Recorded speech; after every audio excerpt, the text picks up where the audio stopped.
Bonjour à tous mes amis pour ce troisième épisode de ce Facebook live qui permet de nous voir, qui me permet de répondre à vos questions. Je suis désolée pour samedi dernier, je vous ai fait faux bond, mille excuses, mais je vous avais prévenu qu'on risquait d'être interrompu dans nos projets. Alors voilà. Vous voyez, ça, c'est la petite Paloma, j'espère que vous voyez bien, qui nous a fait 4 merveilleux petits. Tout s'est très bien passé, j'essaye de pas avoir le reflet de la glace. Ils vont tous bien, mais du coup, écoutez, ça a été un peu long. On y a passé la journée, mais bien sûr, vous comprenez bien que c'était une priorité. Puis après tout, ça fait du bien d'avoir de temps en temps des bonnes nouvelles aussi dans ces moments qui sont évidemment très compliqués. Alors, plusieurs questions de votre part. Question numéro 1, on a le sentiment depuis le début de la crise que le gouvernement nous ment et nous prend un peu pour des enfants. Ne croyez-vous pas qu'au-delà des mesures adoptées, il y a un problème de communication avec ce gouvernement ? Oui, je crois qu'il y a un énorme problème de communication et depuis le début, tout simplement parce qu'il y a un problème de sincérité. Voilà, ils ont un problème avec la vérité. On a définitivement la conviction que l'ensemble de la communication ne consiste pas à transférer une information aux Français, à leur dire la vérité, mais en réalité à tenter de se dédouaner de ses propres carences, de ses propres défaillances, de l'absence de prise de décision au bon moment, de l'absence d'organisation, de l'effondrement de l'État régalien, de l'effondrement de l'État gestionnaire.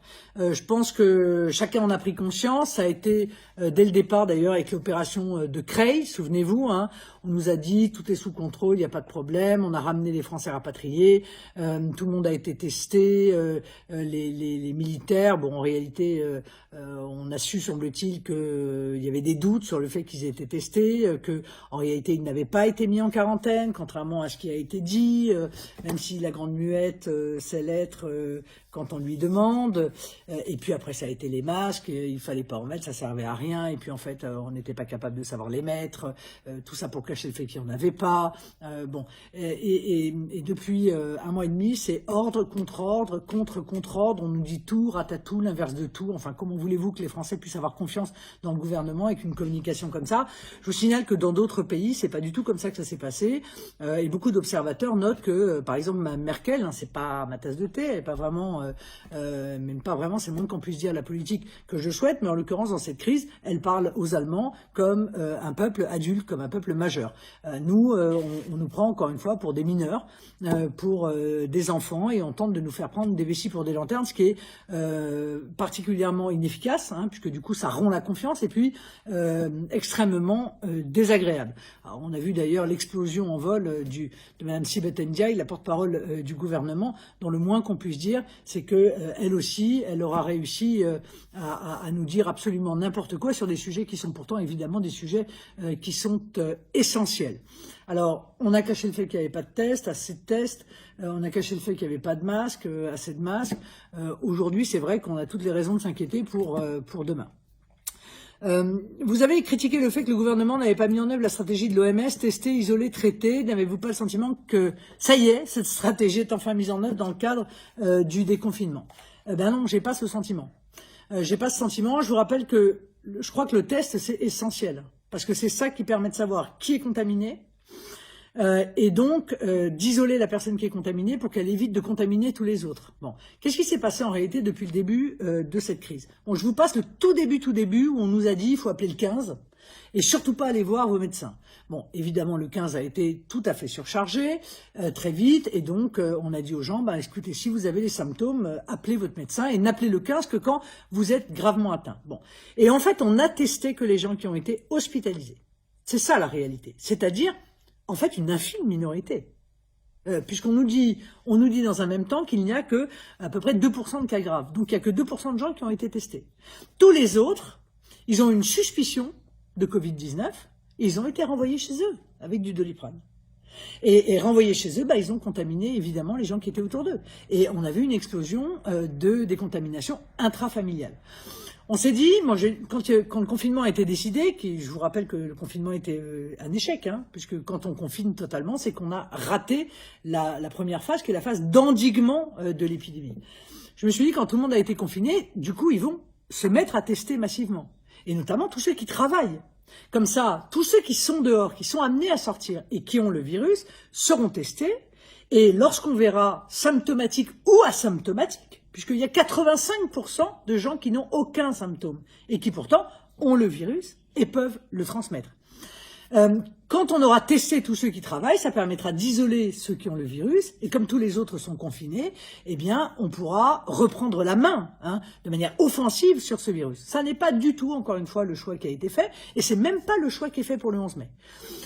Pour le 11 mai, on nous dit, on testera les gens qui ont des symptômes. On recommence, on continue, si je puis me permettre, les mêmes erreurs. Et donc, comme je commence à connaître ce gouvernement, je finis par me dire, mais en réalité, on n'a pas plus de tests qu'on a de masques, quoi. Et que notre stratégie est une nouvelle fois déterminée par notre pénurie. On gère la pénurie. On gère pas la crise sanitaire, on gère la pénurie de tests, la pénurie de masques. Donc, ils vont tester les gens qui ont des symptômes. J'ai vu qu'ils avaient envisagé d'isoler les gens, c'est-à-dire les mettre dans des chambres d'hôtel pour ne pas qu'ils contaminent leur propre famille. Je m'en réjouis, je pense que je l'avais proposé, donc je pense que c'est effectivement une très bonne nouvelle. Mais encore une fois, la meilleure solution, c'est l'isolement individuel. Et l'isolement individuel, c'est le masque. Voilà, c'est le masque. Et notamment, évidemment, dans les lieux comme les transports en commun, qui sont des lieux où les gens sont touche-touche. Vous avez vu peut-être comme moi une vidéo faite par une journaliste dans un avion Paris-Marseille. Enfin, les gens sont à 30 cm les uns des autres. Comment voulez-vous, s'il y a une personne seulement qui a le virus, elle peut en avoir contaminé 10 ou 15 dans l'avion. 10 ou 15 fois 10 ou 15 fois 10 ou 15. Donc on voit bien que il y a un certain nombre d'endroits dans lesquels c'est absolument essentiel. Et puis pour le traitement, écoutez, le traitement, on attend toujours d'ailleurs les résultats de la fameuse étude européenne dont on nous a énormément parlé, l'étude Discovery.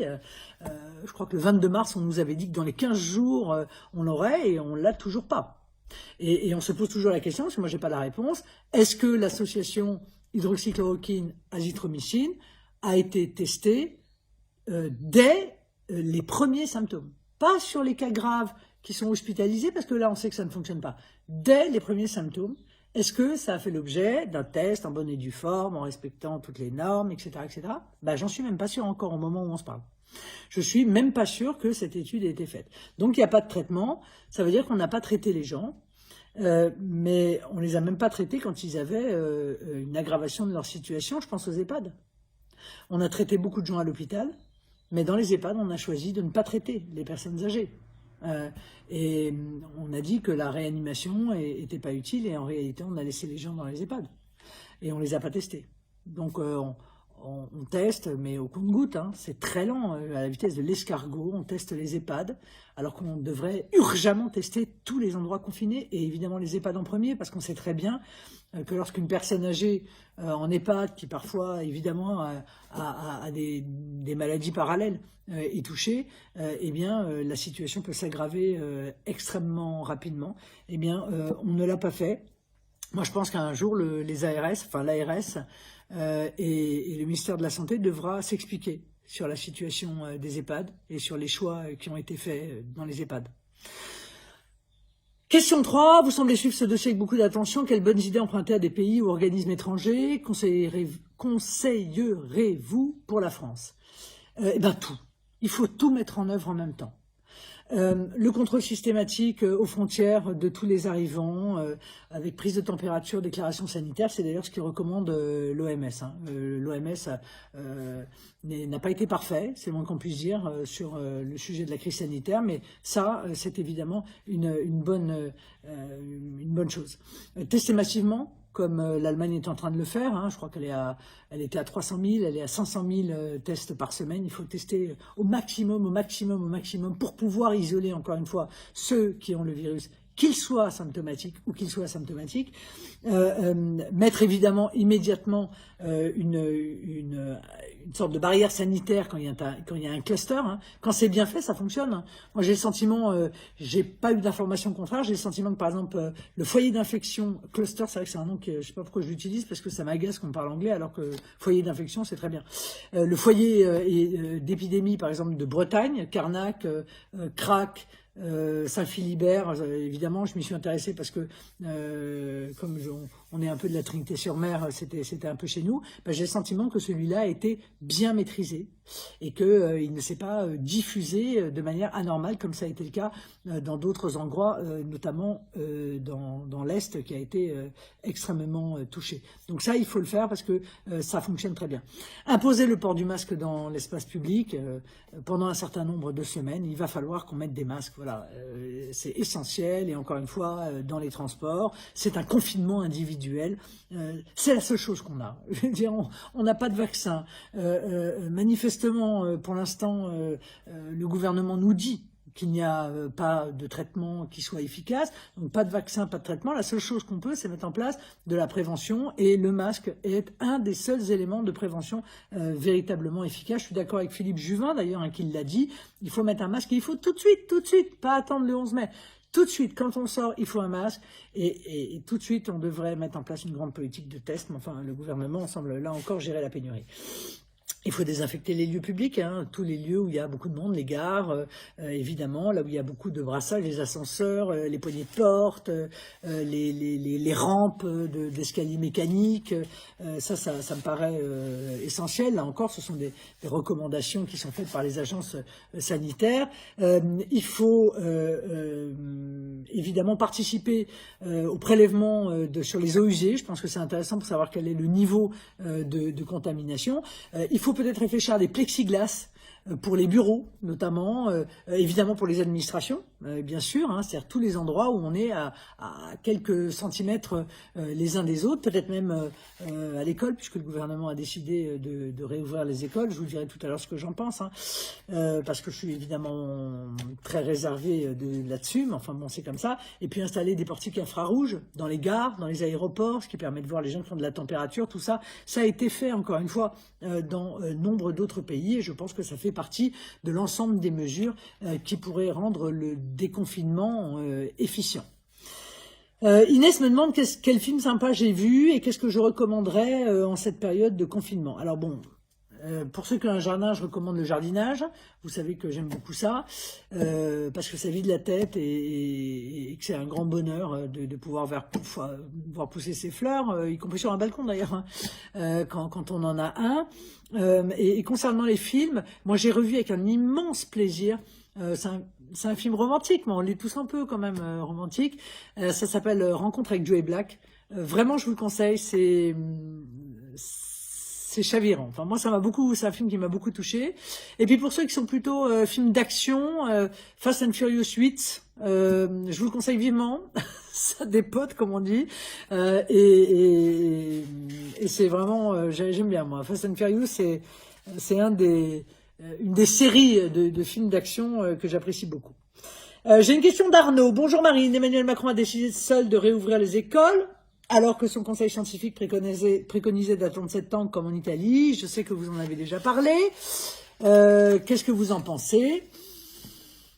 Je l'ai dit, effectivement, dès le départ. J'ai dit que je pense qu'il fallait rouvrir les écoles en septembre. On n'est pas à un mois d'école, surtout dans quelles conditions ça va se dérouler, on n'en sait strictement rien, parce que là aussi on a eu ordre contre ordre, contre-ordre, on nous a dit tout et l'inverse de tout. On nous a dit que l'école était obligatoire, puis on nous a dit qu'en réalité ce serait sur la base du volontariat, que les parents seraient pas obligés de mettre leurs enfants, et que de toute façon ce serait pas des classes entières, que ce serait peut-être réservé aux enfants qui ont des difficultés, puis après que non, parce que sinon on allait les stigmatiser, les discriminer, enfin on ne sait absolument plus où on en est. On va donc attendre mardi, savoir ce que le Premier ministre va nous dire à l'Assemblée nationale sur ce sujet. Mais moi, en ce qui me concerne, si j'avais des enfants, je ne les remettrais pas à l'école le 11 mai. J'attendrai le mois de septembre parce que je pense que c'est pas raisonnable. Quand les enfants sont petits, les barrières de distanciation sociale, c'est quasiment impossible de leur faire respecter. Il y a des tas d'endroits dans lesquels se laver les mains dans les écoles, c'est la croix et la bannière. Est-ce qu'il y aura assez de savon? Est-ce qu'il y aura du gel hydroalcoolique? Enfin... Je trouve que c'est vraiment, encore une fois, je pense que l'Italie a été raisonnable d'attendre et de décréter que ce serait au mois de septembre. Moi, ce qui me frappe quand même, c'est que on a appris hier que le Conseil scientifique avait rendu cet avis le 20 avril et on n'en a pas eu connaissance. Donc, le Conseil scientifique C'est un peu la caution, hein. On la sort quand ça nous arrange, et puis on la met sous le boisseau quand ça nous arrange pas. Moyennant quoi, la décision qui est prise par le gouvernement est une décision politique. Je ne sais pas sous quelle pression elle a été prise, mais moi je pense que c'est imprudent de réouvrir les écoles le 11 mai. Dans beaucoup de pays, les écoles, c'est la dernière chose qu'on réouvre. On lève le confinement, souvent progressivement, parfois de manière régionale, et en l'occurrence, on réouvre à la fin les écoles. Au passage, j'ai oublié de vous dire tout à l'heure qu'il faut évidemment maîtriser les frontières. C'est insensé de laisser nos frontières ouvertes. On est le seul pays dont les frontières sont ouvertes. Et encore, on est protégé parce que en Italie et en Allemagne, eux, ont fermé leurs frontières. Mais c'est insensé de voir arriver des avions du monde entier, encore au moment où on se parle, hein, qui atterrissent avec des gens dont on ne sait pas s'ils sont porteurs du virus, s'ils ne sont pas porteurs du virus, s'ils ont de la fièvre, s'ils n'ont pas de fièvre, où est-ce qu'ils vont aller. Rien. On ne sait absolument rien sur ce sujet. Je pense qu'il faut absolument que nous maîtrisions nos frontières nationales. C'est absolument essentiel et c'est fait par tous les pays qui sont des pays évidemment responsables. J'ai une dernière question, me semble-t-il. J'essaie de la retrouver et je ne la retrouve pas. Bon, c'est pas très grave. J'aurai l'occasion de refaire. Ah si. Pardon, je l'ai retrouvée. Cette question porte évidemment sur les émeutes. Vous avez vu que depuis un certain nombre de jours, la racaille est à nouveau de sortie, que dans beaucoup de quartiers dits difficiles, il y a toute une série d'agressions qui sont effectuées à l'égard des forces de l'ordre. On tire au mortier, il y a des feux d'artifice, on viole le confinement allègrement, on fait des rodéos, j'en passe et des meilleurs. Croyez pas que tout ça soit quelque chose de spontané, une éruption. Non, je pense que tout ça est très bien organisé. Il y a 3 piliers dans la délinquance de manière générale et particulièrement dans la délinquance de quartier, 3 piliers, un territoire, des trafics et de la violence pour protéger le trafic. Voilà, c'est exactement ce qui se passe. Les dealers ont été un peu asphyxiés évidemment par le confinement. D'après ce que je sais, des livraisons de drogue sont arrivées récemment et par conséquent, les dealers notamment sont à nouveau de sortie. Les délinquants, les criminels sont à nouveau de sortie. Ils veulent protéger leur territoire. Ils veulent permettre que les trafics reprennent. Pas seulement d'ailleurs les trafics de drogue, la prostitution et tout le reste. Et pour ça, il faut, dans leur esprit, qu'ils écartent la concurrence d'abord, et puis évidemment qu'ils éloignent les forces de l'ordre. Et quoi de mieux avec un gouvernement totalement laxiste qui a peur de son ombre pour éloigner les forces de l'ordre que précisément de créer ainsi des mini-émeutes pour réactiver la peur du gouvernement de l'incendie généralisé. Bon, moyennant quoi, eh bien, on ne fait rien, on donne des consignes aux policiers qui sont honteuses, qui consiste à ne pas aller au contact, c'est-à-dire en gros de ne pas effectuer d'arrestation. Et c'est bien dommage parce que c'est vrai qu'ils ne sont pas si nombreux que ça. Il ne faut pas croire que c'est l'ensemble des quartiers, c'est pas vrai. D'abord, dans ces quartiers, il y a énormément de gens honnêtes qui souffrent terriblement de cette situation, qui travaillent, dont les voitures sont brûlées d'ailleurs, ce sont les leurs qui sont brûlées en l'occurrence, qui subissent la loi des caïds, qui vivent dans une insécurité permanente. Bon, et ils n'attendent qu'une chose, c'est que les forces de l'ordre interviennent. Et on aurait pu profiter de ce confinement pour le faire. C'était une belle opportunité, c'était une bonne occasion. Le lendemain matin de ces événements, on allait les chercher parce qu'on sait tous qui ils sont. On connaît leur nom, on connaît leur adresse, on connaît leur pédigré, on connaît leur casier judiciaire, on connaît tout. Il fallait aller les chercher et les mettre hors d'état de nuire, c'est-à-dire les mettre en prison. On aurait pu ainsi en profiter pour nettoyer les banlieues de ces éléments délinquants, de ces éléments criminels qui pourrissent la vie de la population. Voilà. Or, on ne le fait pas parce que ça fait des années que les gouvernements essayent d'acheter la paix civile et que ça ne fonctionne pas et qu'on abandonne des pans entiers de la population française entre les mains de ces caïds dans ces zones dites de non-droit qui sont en réalité pas du tout des zones de non-droit, qui sont des zones d'un autre droit. Voilà. Soit le droit des islamistes dans certains endroits, soit la loi des caïds dans d'autres, soit les deux à la fois, parce que, hélas, il arrive qu'un malheur n'arrive pas seul. Donc, je crois qu'il faut vraiment intervenir, ne pas laisser cette situation perdurer. Ça devient vraiment insoutenable, et c'est particulièrement insoutenable en période, évidemment, de crise sanitaire.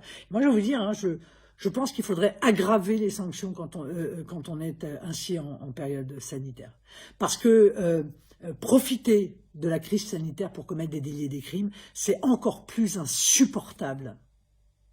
Et c'est encore plus dangereux, puisque au-delà du risque qu'on fait évidemment subir aux gens qu'on agresse, aux forces de l'ordre, on rajoute avec le risque collectif de la diffusion du virus qui peut être accéléré par ce refus évidemment de respecter le confinement. Il y a un fort sentiment d'injustice vis-à-vis de ça aussi. Vous avez vu dans un certain nombre de cas, certains ont fait du zèle, bon, c'est vrai. Des vieilles dames ont reçu une amende parce que elles étaient allées voir leur mari qui était à l'EHPAD derrière la vitre, un monsieur à cheval dans une forêt, etc. Bon, on a vu et on se dit, mais comme d'habitude, la loi est appliquée durement à tout le monde, à tous les honnêtes gens, mais les racailles, eux, ils sont dans l'impunité totale. Ils font ce qu'ils veulent. Ils violent les règles du confinement, ils font des rodéos, ils sont dans la provocation permanente. J'ai vu que là encore, il y avait eu des actes de provocation insensés, où ils sont venus faire des rodéos devant les prisons.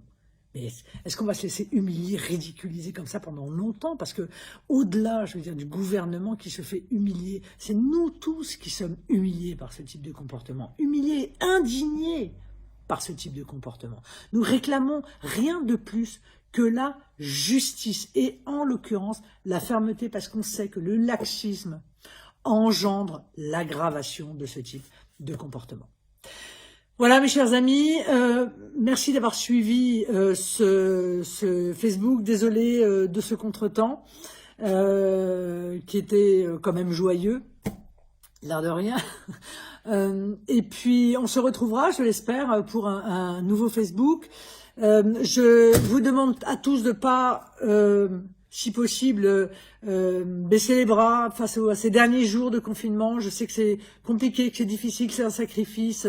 Je le conçois parfaitement. C'est toujours les derniers moments qui sont peut-être les plus pénibles.